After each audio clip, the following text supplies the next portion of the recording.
যোৱা 24 ঘণ্টাত দুবাৰকৈ প্ৰধানমন্ত্ৰী নৰেন্দ্ৰ মোদী ডাঙৰীয়াই দেশবাসীক সংকটৰ ইংগিত দিছে। তেখেতে দেশবাসীক ৱৰ্ক ফ্ৰম হোম কৰিবলৈ আহ্বান জনাইছে। লগতে বিদ্যালয়সমূহক লৈও এক ডাঙৰ আপডেট আহিছে। তেখেতে বিদ্যালয়ৰ পাঠদান অনলাইন কৰিবলৈ আহ্বান জনাইছে। প্ৰধানমন্ত্ৰী মোদী ডাঙৰীয়াই কয় যে গোলকীয় সংকটৰ সময়ত আমি কিছুমান সংকল্প ল'ব লাগিব।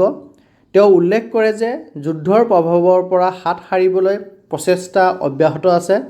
প্ৰধানমন্ত্ৰী ডাঙৰীয়াই বৈদ্যুতিক বাহন অৰ্থাৎ ইলেক্ট্ৰিক ভেহিকলছ অধিক ব্যৱহাৰ কৰাৰ ওপৰত গুৰুত্ব আৰোপ কৰে।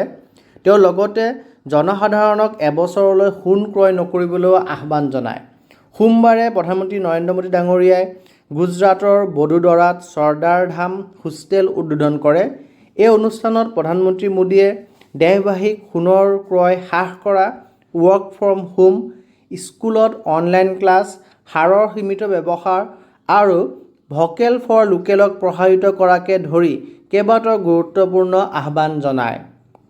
প্ৰধানমন্ত্ৰী মোদীয়ে বডোদৰাত আৱাস গৃহটো উদ্বোধন কৰাৰ লগতে চৰ্দাৰ ধাম শিক্ষা আৰু সামাজিক উন্নয়নৰ গাঁথনিৰ সৈতে জড়িত কেইবাটাও নতুন আঁচনি ঘোষণা কৰে।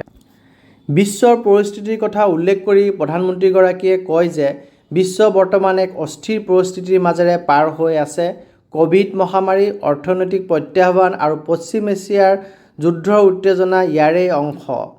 তেওঁ কয় যে ইয়াৰ প্ৰভাৱ ভাৰতৰ ওপৰতো পৰিছে, কিন্তু দেশে মিলি সকলো সংকটৰ মুখামুখি হ'ব পাৰে।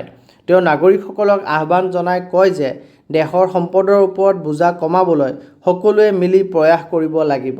তেওঁ কয় যে বিদেশী সামগ্ৰীৰ ওপৰত নিৰ্ভৰশীলতা হ্ৰাস কৰিব লাগে আৰু স্থানীয় সামগ্ৰীক অগ্ৰাধিকাৰ দিব লাগে। প্ৰধানমন্ত্ৰীয়ে পেট্ৰল ডিজেলৰ ব্যৱহাৰ হ্ৰাস কৰা, পাব্লিক ট্ৰেন্সপ'ৰ্ট আৰু কাৰপুলিং গ্ৰহণ কৰা, ভাৰ্চুৱেল মিটিঙক উদগনি দিয়া আৰু ডিজিটেল প্ৰযুক্তিৰ অধিক ব্যৱহাৰৰ পৰামৰ্শ দিয়ে।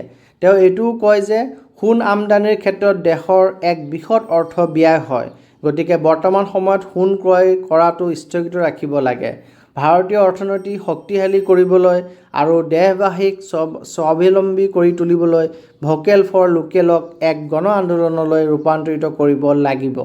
তেওঁ কয় যে নিজৰ গাঁও, নিজৰ চহৰ আৰু নিজৰ দেশৰ উদ্যোগীসকলক শক্তি প্ৰদান কৰক।